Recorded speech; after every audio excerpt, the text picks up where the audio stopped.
I'm Deb, your Get Set Up guide. If you've joined me for my class, Great Meals in 30 Minutes, you know that I love to try new recipes and I'm all about finding ways to trim my mealtime prep.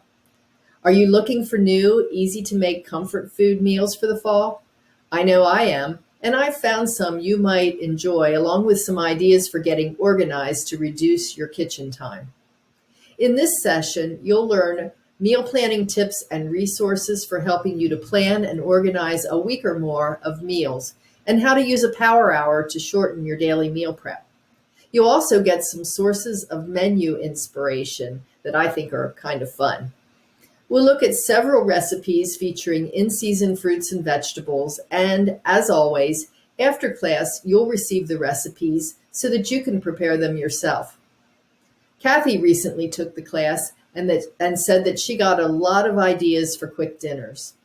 And there's a surprising twist in this class to an old favorite that seems to spark everyone's imagination.